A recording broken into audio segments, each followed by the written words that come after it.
Mauthausen sits atop a hill in the town of Mauthausen in a beautifully foliaged landscape. And if you didn't know that this was a concentration camp and were just in the surroundings, you would think that this was a quintessentially Austrian, quaint town.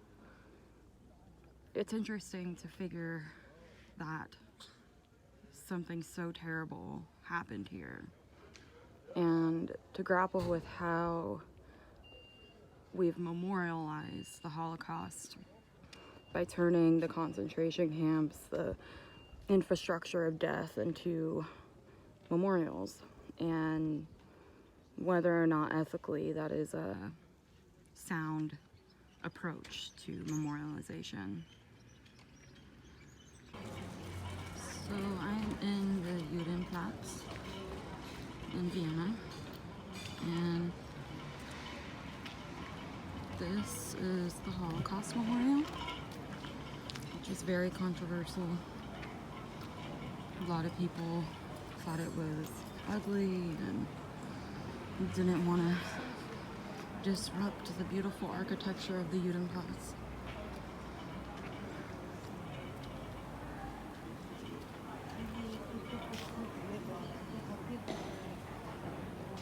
But this is how Vienna memorializes the Holocaust.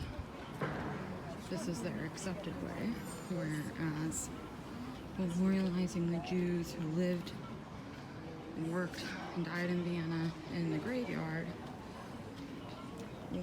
is not considered worth their while, or a worthwhile way to them to memorialize Jewish life and culture.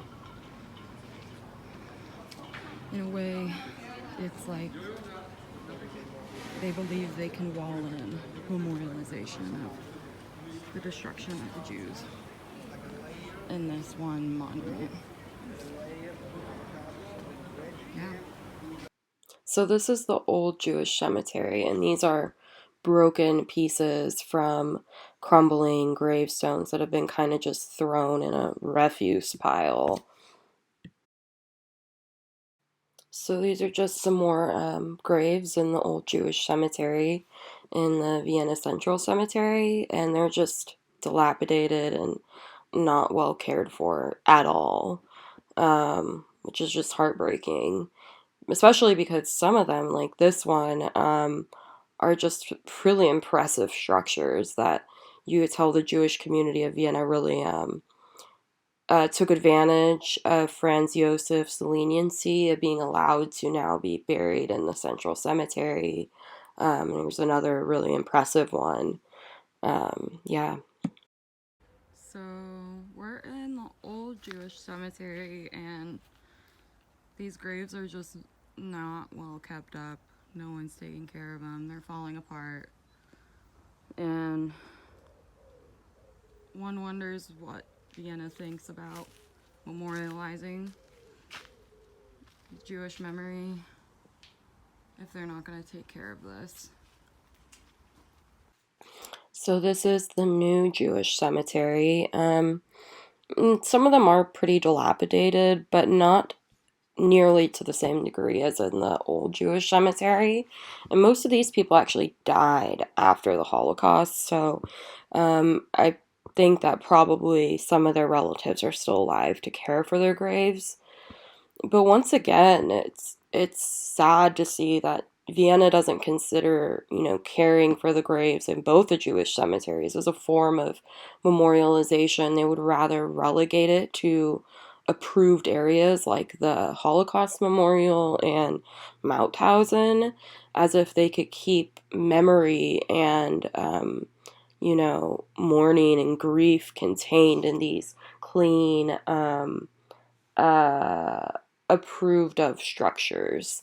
And it just seems to me like this would be a really good way to memorialize the community.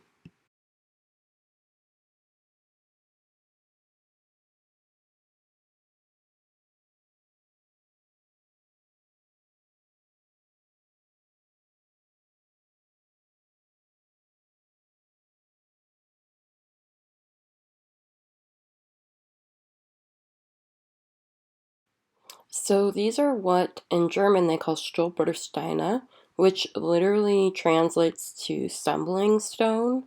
Um, and they are commemorative plaques that convey the last known residence of a Jew who was killed or a Jewish family. There's often multiple people who were killed during the Shoah. And in a way, it almost feels like disrespectful because people can literally walk on them. And unless if you know what these are, you won't even understand what you're looking at. And it feels like a very like dismissive way to commemorate a murdered people. And as if Vienna is doing the bare minimum in this regard to commemorate people who were murdered.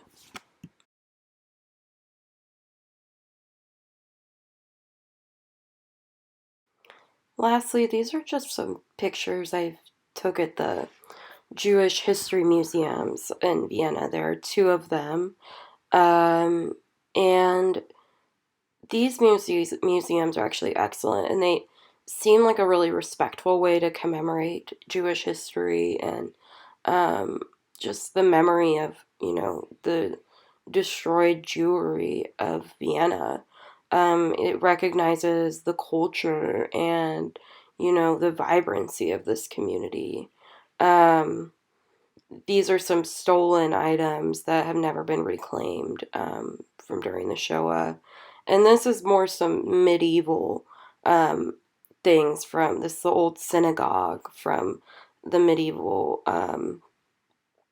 Vienna that was burned in like 1421. And this was really profound, seeing the rubble of this synagogue. And this felt like a really respectful way to commemorate um, the Jews of Vienna.